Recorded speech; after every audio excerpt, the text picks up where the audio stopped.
Hello friend, welcome to technical fix channel. आज हम इस वीडियो में सीखेंगे कि हम किस तरह से अपने पीसी या लैपटॉप में जो मेमोरी यूसेज है उसे कम से कम कर सकते हैं। अगर आपके कंप्यूटर में बहुत ज़्यादा मेमोरी यूज़ हो रही है और आपने फ़िलहाल कोई भी प्रोग्राम रन नहीं किया, लेकिन बैकग्राउंड में आपकी जो मेमोरी है वो बहुत ज़्यादा यूज़ हो रही है और जब भी आप अपने कंप्यूटर में कोई वर्क करते हैं तो वो बहुत ही स्लो होता है, क्योंकि बैकग्राउंड पे बहुत ज़्यादा मेमोरी यूसेज हो रही है। तो आज हम सीखेंगे कि हम इसे किस तरह से कम कर सकते हैं। तो चलिए वीडियो स्टार्ट करते हैं। सबसे पहले आपने यहाँ पर टास्क मैनेजर ओपन करना है।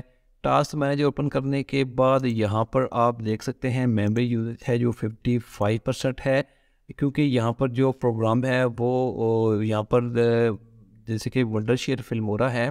मैं फ़िलहाल तो उसे बंद नहीं कर सकता, क्योंकि मैं यहाँ पर एक नबी वीडियो रिकॉर्ड कर रहा हूँ। लेकिन यहाँ पर आप देख सकते हैं माइक्रोसॉफ्ट 365 ऐप है। अगर आप यहाँ पर वो ऐप देख रहे हैं जिन्हें आप इस्तेमाल ही नहीं कर रहे, तो आपने क्या करना है कि यहाँ पर राइट क्लिक करना है और एंड टास्क करना है और उसे यहाँ से बंद कर देना है। इसके बाद यहाँ पर जैसे माइक्रोसॉफ्ट एज है, मैं इसे भी यहाँ से क्लोज कर देता हूँ, लेकिन यहाँ देखते हैं माइक्रोसॉफ्ट एज मेरे पास ओपन नहीं है। तो आपने यहाँ पर एंड टास्क करना है और उस ऐप को यहाँ पर बंद कर देना है जिन्हें आप यूज़ नहीं कर रहे। जैसे कि मैं यहाँ पर एक और ऐप को भी एंड टास्क करके बंद कर देता हूँ। यहाँ पर आप देख सकते हैं कि मेमोरी यूसेज जो है कम से कम हो रही है और मैं यहाँ पर वही ऐप्स बंद कर रहा हूँ जिन्हें मैं यूज़ नहीं कर रहा। यहाँ पर जो ऑडासिटी है और यहाँ पर वंडरशेयर फिल्मोरा जो है ये मैं यूज़ कर रहा हूँ इस वक्त। वॉइस ओवर भी ये कर रहा हूँ और इसके बाद यहाँ पर स्क्रीन रिकॉर्डिंग भी कर रहा हूँ। तो इस तरह से आपने यहाँ पर उन तमाम ऐप्स को बंद कर देना है जिनका आप बिल्कुल भी यूज़ नहीं कर रहे। जैसे ही आप एंटर करेंगे तो वो यहाँ से ख़त्म हो जाएंगी, क्योंकि आप यूज़ नहीं कर रहे। यहाँ पर आप देख सकते हैं कि 55 54 से 45 तक आ चुकी है। आप इस तरह से इन मुख्तलिफ ऐप्स को जिनका आप बिल्कुल भी इस्तेमाल नहीं कर रहे उन्हें यहाँ पर क्लोज़ कर दें। इसके बाद आपने यहाँ पर स्टार्टअप पे जाना है। यहाँ पर स्टार्टअप ऐप्स में जाएं और यहाँ पर भी आप देख सकते हैं कि बहुत सारी ऐप्स हैं जिनका आप यूज़ नहीं कर रहे। जैसे कि कोर्टाना है, आपने यहाँ पर राइट क्लिक करना है, इसको डिसेबल कर देना है। एंड इसके बाद यहाँ पर नियर बाय है, आपने यहाँ से इसको भी डिसेबल कर देना है।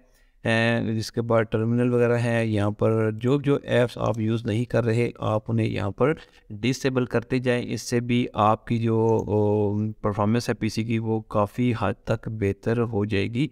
आप उन तमाम ऐप्स को यहाँ पर क्लोज कर दें। इसके बाद आपने क्या करना है, स्टार्ट बटन पर जाना है और यहाँ पर आपने सिस्टम कॉन्फ़िगरेशन को ओपन करना है। सिस्टम कॉन्फ़िगरेशन ओपन करने के बाद यहाँ पर आपने सर्विसेज में जाना है। इसके बाद आपने यहाँ से हाइड ऑल माइक्रोसॉफ्ट सर्विसेज पर क्लिक करना है। तो इसके बाद आपकी विंडोज़ की जितनी भी सर्विसेज होंगी वो यहाँ से हाइड हो जाएंगी, क्योंकि वो तो कंपलसरी है जो आपके कंप्यूटर में यूज़ होनी है। इसके बाद यहाँ पर आपने अगर किसी ऐप को यूज़ नहीं कर रहे तो आप इसे भी यहाँ से बंद कर सकते हैं। आपने यहाँ से अनचेक करना है। इसके बाद आपने यहाँ से अप्लाई करना है। इसके बाद आप यहाँ से ओके करना है। यहाँ पर आपके सामने एक विंडो पॉपअप होगी। यहाँ पर कह रहा है कि यहाँ पर आप अगर इसे रीस्टार्ट करें या बगैर रीस्टार्ट के भी आप यहाँ पर कर सकते हैं, लेकिन आपने क्या करना है कि आप इसे रीस्टार्ट कर लें, क्योंकि यहाँ पर जो ऐप्स होंगी वो बंद होंगी और इसके बाद दोबारा जब आपका सिस्टम ऑन होगा तो काफ़ी हद तक मेमोरी का यूसेज कम हो चुका होगा। तो अब हम एक और तरीके से भी मेमोरी यूसेज को कम कर सकते हैं। आपने सबसे पहले यहाँ पर सेटिंग में जाना है। सेटिंग में जाने के बाद यहाँ पर अपने सिस्टम में ही रहना है और यहाँ से अपने अबाउट को ओपन करना है।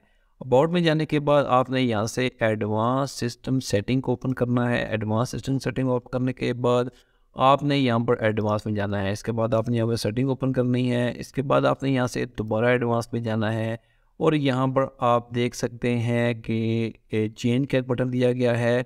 आपने वर्चुअल मेमोरी में यहाँ पर चेंज बटन पर क्लिक करना है। इसके बाद अगर यहाँ पर चेक मार्क है तो आपने इसे हटा देना है। हटाने के बाद आपने यहाँ से सी ड्राइव को सिलेक्ट करना है। इसके बाद यहाँ पर कस्टमाइज़ पे जाएं।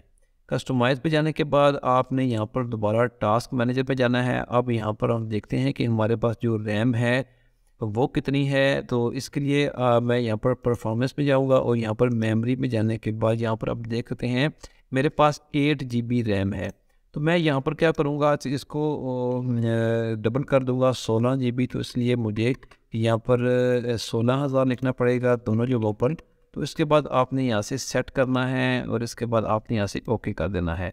अगेन ओके करने के बाद ओके करें और यहाँ से सिस्टम को आप सेटिंग को आप क्लोज़ कर दें। तो इस तरह से भी आपके जो पीसी की जो मेमोरी है वो बहुत ज़्यादा कम यूज़ होना शुरू हो जाएगी, क्योंकि यहाँ पर आपने एक अलग से वर्चुअल रैम को भी क्रिएट कर दिया है, वर्चुअल मेमोरी आपने बना दी है। तो इसके अलावा आपने यहाँ पर दोबारा यहाँ पर जाना है, यहाँ से आपने रन लिखना है। रन कमांड में जाने के बाद आपने यहाँ पर temp टाइप करना है, ओके करना है और यहाँ से जितने भी एक्स्ट्रा फाइल्स हैं इन्हें भी आप डिलीट कर दें। इससे भी काफ़ी हद तक फ़र्क पड़ता है आपकी मेमोरी यूसेज पर। दोबारा आप यहाँ से रन कमांड ओपन करें। ओपन करने के बाद यहाँ पर अपने परसेंटेज टाइप करना है। यहाँ पर मैंने गलत कर दिया है, परसेंटेज ओके करें। तो यहाँ पर भी आपके पास देख सकते हैं बहुत ज़्यादा फाइल्स हैं, आपने इन्हें भी सेलेक्ट ऑन करना है और यहाँ से आप इन्हें डिलीट कर दें। ये एक्स्ट्रा जंक फाइल्स होती हैं, इन्हें डिलीट करने से भी हमारी मेमोरी का यूजेज कम हो सकता है और हमारी जो कंप्यूटर की परफॉर्मेंस है वो हम काफ़ी हद तक बेहतर बना सकते हैं। तो आप इन फाइल को भी डिलीट करके अपने कंप्यूटर की जो परफॉर्मेंस है मेमोरी यूजेज को कम कर सकते हैं। यहाँ पर जितनी हो सके आप फाइल्स को डिलीट कर दें। तो आप इस तरह से अपने एक पीसी में या लैपटॉप में मेमोरी यूजेज को काफ़ी हद तक कम कर सकते हैं। Thanks for watching this video.